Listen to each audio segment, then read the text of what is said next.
The lock clicked. Not the soft kind, the heavy, metallic sound that settles into your chest. They thought I wouldn't hear the laughter that followed, faint through the concrete walls. I sat there, surrounded by old trunks, dust, and memories that smelled like mothballs and rot. My cousin's voice echoed from upstairs. "She'll stay quiet now, she always does." They underestimated how silence can sharpen someone. The basement was supposed to be my humiliation, a punishment for asking too many questions about my grandfather's inheritance. But that night, in the suffocating dark, I found something they never intended me to see. When I moved into the mansion, I was the charity case, the forgotten granddaughter. They smiled through their teeth, dressed me in politeness and pity.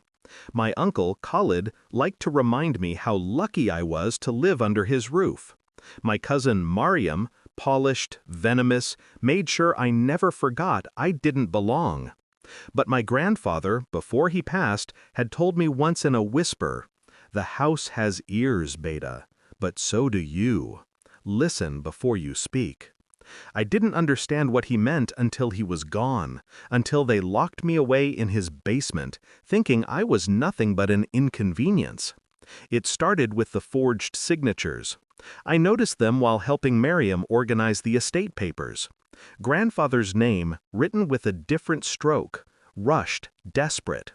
Then came the whispers, calls ending abruptly when I entered a room, lawyers who avoided my eyes, the will that was suddenly amended just days before his death.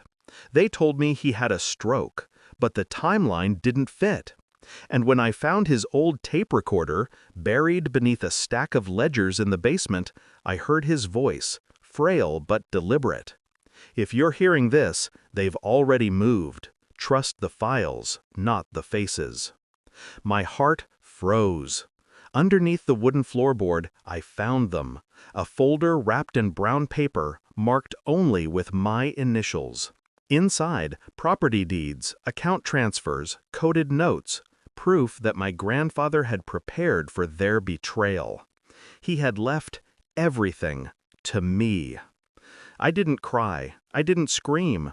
I sat there and mapped every move in my head like a chessboard. Khalid handled the finances. Miriam charmed the lawyers. But both had one weakness: greed disguised as confidence. I waited 3 days before anyone remembered to unlock the basement. By then, I had already memorized every document. I smiled when they let me out. Let them believe the silence broke me. The next morning, I called my grandfather's lawyer, not the one they paid, but the one listed in his secret file. He answered on the first ring. "He said you'd find me eventually," the man said. From that moment, I stopped being their victim. I didn't confront them right away. I wanted them comfortable, predictable. Step 1, I had the lawyer quietly reinstate my grandfather's original will through the trust clauses they didn't know existed. The signatures they forged, admissible evidence. Step 2, I accessed the accounts through the authentication codes written on the back of his old photo, the one Mariam had thrown away. I transferred the holdings to a protected legal trust. Step 3, I played my part. I acted grateful, apologetic, harmless. At dinner, I poured Khalid's wine. I listened to Mariam's shallow laughter. I waited. The call came 2 nights later, a blocked number.